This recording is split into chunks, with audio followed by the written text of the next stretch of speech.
Have you ever felt like your brain was stuck in traffic? Thoughts honking, swerving, piling up with nowhere to go. You're trying to concentrate, but your mind keeps jumping from one worry to the next. It's exhausting, and it's more common than you think. This is what mental noise feels like. It's the constant chatter in your head, the overthinking, the second-guessing, the endless loops of what if and should I. It's the invisible storm that makes everything feel harder than it should. We live in a world that feeds this chaos. From the moment we wake up, we're bombarded with notifications, news, opinions, and expectations. Our minds are constantly absorbing, reacting, planning, and replaying. There's rarely a moment of true stillness. And over time, this becomes our normal. We forget what it's like to feel clear, calm, and focused. Mental clutter doesn't just make you feel overwhelmed. It affects everything. Your decisions, your relationships, your creativity, your sleep. It's like trying to navigate life with foggy glasses. You can move forward, but you're not really seeing where you're going. And here's the tricky part. Most of us don't even realize we're caught in it. We think we're just busy.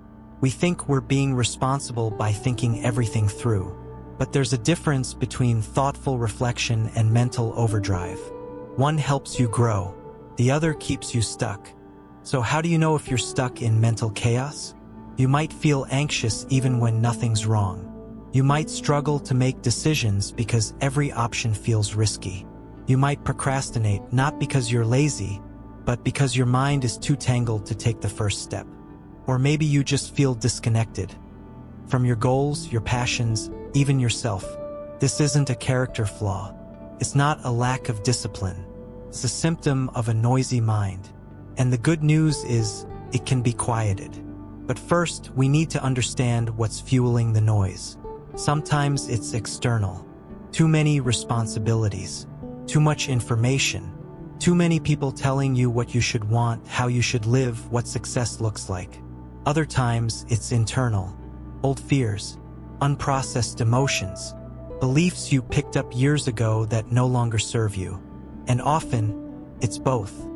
A tangled mix of outside pressure and inner confusion. Think of your mind like a room.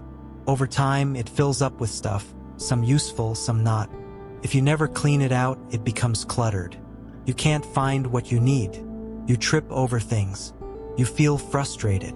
But when you start clearing the space, you begin to see what truly matters. You make room for clarity. Clarity isn't just about knowing what to do next. It's about feeling aligned. It's about waking up with a sense of direction, making choices that feel true to you, and trusting yourself again. It's about hearing your own voice above the noise. And that starts with awareness. The first step is noticing the chaos, not judging it, not trying to fix it right away, just noticing. When you become aware of your mental patterns, the loops, the triggers, the distractions, you begin to loosen their grip. You start to see the storm instead of being swept away by it. This awareness creates space. And in that space, clarity begins to grow. You don't need to have all the answers right now. You don't need to fix everything overnight. You just need to take the first step, recognizing that your mind is noisy and that you're ready for something different. In the next chapter, we'll explore the tools that help you do just that. Simple, powerful practices that bring your mind back to center. But for now, take a breath. You're not alone in this, and you're not stuck forever. You're standing at the edge of clarity. Let's step into it together. So now you've seen the storm. You've felt the chaos. You've recognized the mental noise that's been running the show. That's a powerful first step. But awareness alone isn't enough. We need tools. Tools that help us slow the spin, clear the fog, and reconnect with what matters. Let's start with something deceptively simple: journaling. Journaling isn't just for writers or people with perfect morning routines. It's for anyone who wants to understand their own mind. When you write, you give your thoughts a place to land. You take them out of your head and put them on paper, where they stop swirling and start making sense. You don't need a fancy notebook or a list of prompts. Just start with what's real. What's bothering you?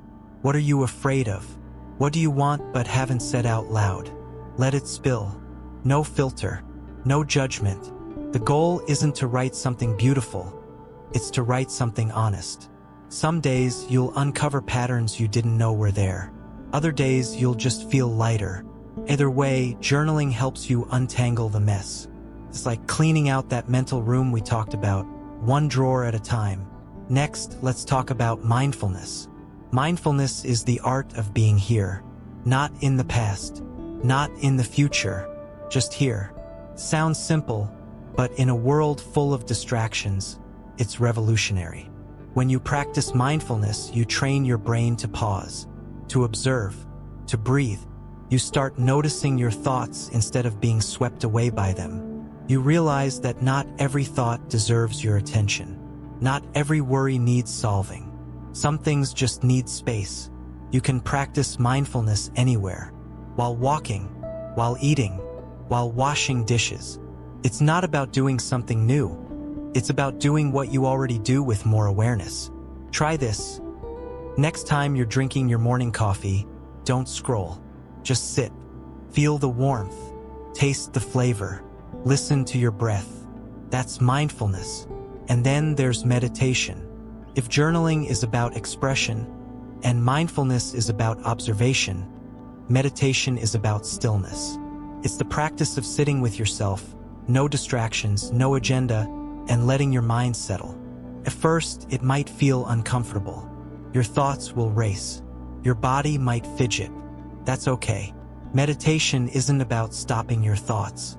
It's about watching them without getting pulled in. It's about creating space between you and the noise. Start small. 5 minutes. Close your eyes. Focus on your breath. Inhale. Exhale. When your mind wanders, and it will gently bring it back. That's the practice. That's the power. Over time, meditation rewires your brain. It strengthens your ability to focus, to stay calm, to respond instead of react. It helps you hear your own voice beneath the static. And that voice, your inner clarity, is what leads you to purpose. These 3 tools, journaling, mindfulness, and meditation, aren't magic. They won't fix everything overnight, but they're reliable, they're grounding, and they're yours to use anytime. You don't need to master them all at once. Start with 1. Try journaling for a week. Add a few minutes of mindfulness to your day. Sit in silence for 5 minutes before bed. Let it be messy. Let it be imperfect. The point isn't perfection, it's progress.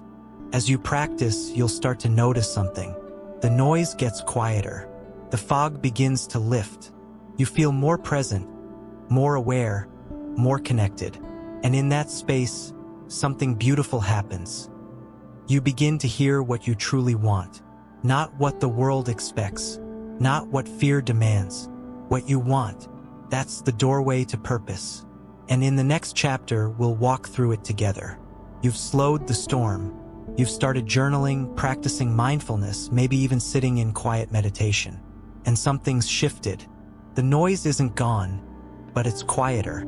You're beginning to hear your own thoughts more clearly. Not the anxious ones. Not the reactive ones. The deeper ones.